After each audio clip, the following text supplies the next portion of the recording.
História 1. A Casa Pintada.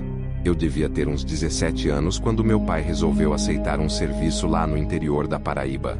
Era um sítio meio esquecido, daqueles onde o mato cresce até o meio da estrada e o céu parece mais pesado.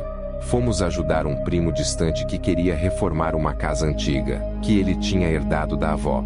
Diziam que ela estava assombrada, mas como sempre, a gente ria essas coisas. Quando chegamos lá, a casa já dava um arrepio. Não era velho no sentido de cair aos pedaços, mas tinha um jeito errado. As paredes tinham sido recém-pintadas, tudo branquinho, cheiro de tinta fresca. Mas parecia que a pintura não cobria tudo. De longe, às vezes, dava para ver formas meio estranhas na parede, como se algo quisesse aparecer por baixo. Eu dormia num quarto dos fundos, onde o teto ainda não tinha sido terminado. De noite, eu ouvi passos no telhado. Ligeiros, ritmados. Pensei que fosse gato. Até que, uma noite, os passos pararam em cima de mim. Fiquei imóvel. E foi quando escutei uma respiração, mas não era um bicho. Era gente. Lento. Pesado. Como se alguém estivesse deitado no telhado, bem ali. Contei pro meu pai. Ele disse para eu parar de besteira.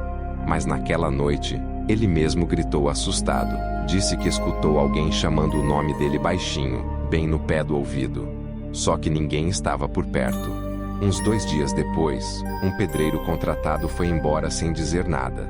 Largou as ferramentas, nem cobrou. Só foi. Disseram que ele viu coisa, mas não explicou. E todo mundo começou a perceber que a tinta da casa estava estranha. Mesmo depois de várias mãos, as manchas voltavam. Como seriam desenhos, símbolos ou rostos. Um deles perto da porta da frente, parecia um rosto gritando. Na última noite antes de irmos embora, tive um sonho, ou talvez tenha sido mais que isso. Eu acordei no meio da noite e a porta do meu quarto estava aberta. No corredor, vi alguém parado. Parecia comigo. Mesma roupa, mesma altura. Mas o rosto, vazio. Sem olhos, sem boca. Ele só apontou pro chão. Olhei. Tinha um buraco ali, como se o piso estivesse afundado. Quando pisquei, tudo sumiu. No outro dia, contei para meu pai. Ele resolveu arrancar aquele piso antes de irmos. Encontraram uma caixa de madeira, bem funda, enterrada. Dentro, um monte de fotos antigas, todas queimadas. Gente com os rostos riscados. Depois disso, o primo resolveu vender a casa. Ninguém quis comprar.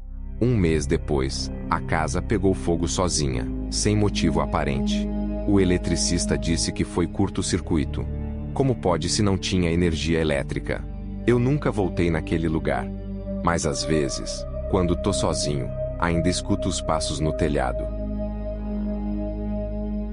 História 2. A Visita da Sombra. Certa vez, quando eu tinha apenas 10 anos, algo aconteceu que me marcou para sempre. Era uma segunda-feira comum, ou pelo menos parecia. Naquele dia, meu pai e eu recebemos a visita da minha avó materna e da minha prima. Foi um dia divertido, rimos, conversamos e aproveitamos o calor do sol. Morávamos numa casa simples, rodeada por árvores e plantas. O lugar era isolado. As casas vizinhas ficaram distantes.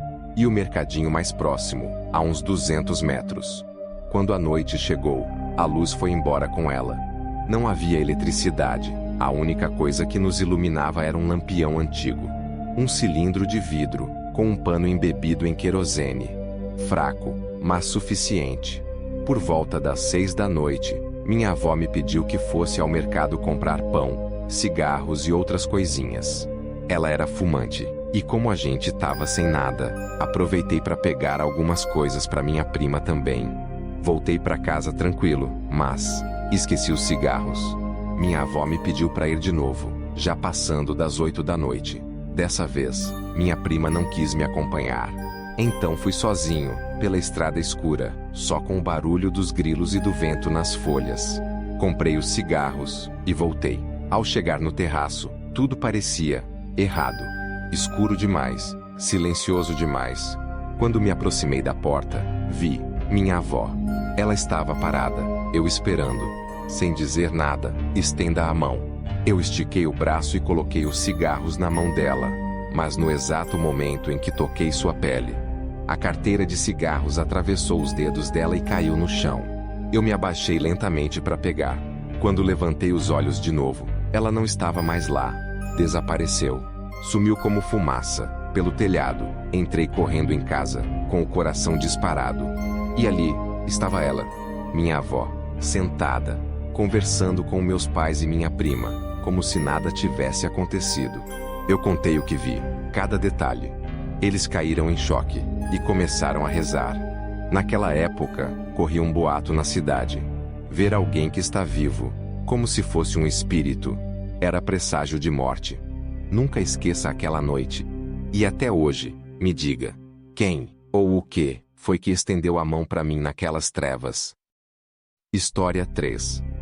À luz do 15º me mudei para o edifício Ouro Negro no início de março.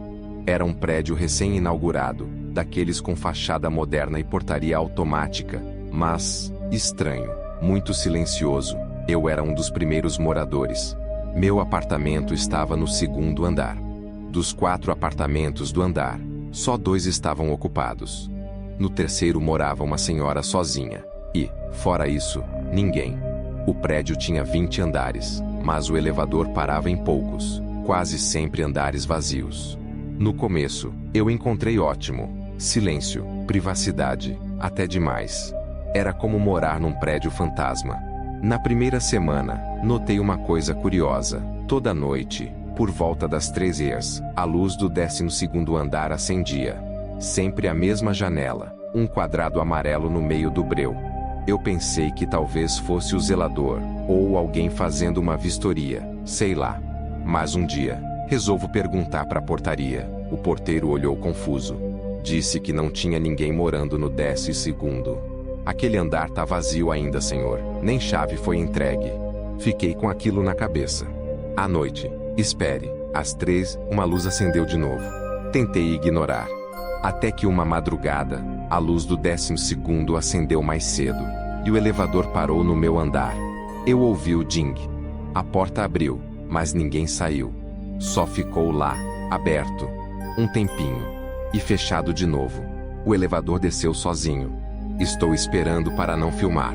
Comecei a ter insônia. Às vezes, descobri que ouvia passos no andar de cima, mas o 3º só tinha a senhora, que andava com bengala. Aqueles passos eram leves, ritmados, quase como se uma pessoa estivesse andando descalça. Uma noite, cheguei ao mercado e a porta do elevador estava trancada, luz vermelha piscando. Tive que subir pela escada. Quando cheguei no meu andar, a luz do corredor estava apagada. Só a 12º guia acesa. Aquilo começou a me dar uma angústia esquisita, como se aquela janela estivesse me observando. Resolvi subir. Cada lance de escada aumentava a tensão no meu peito. Quando cheguei no 12º, a porta do hall estava entreaberta. O andar era vazio. Ecoava até o som da minha respiração. A luz vinha de um único apartamento. A porta estava entreaberta. Eu não sei porquê, mas entrei. O apartamento estava vazio, sem móveis. Só o teto e o chão cinza. E no centro da sala, um espelho. Era um espelho grande, velho, apoiado contra a parede. E eu juro por tudo, o reflexo não era o meu. O homem no espelho era eu, mas mais velho.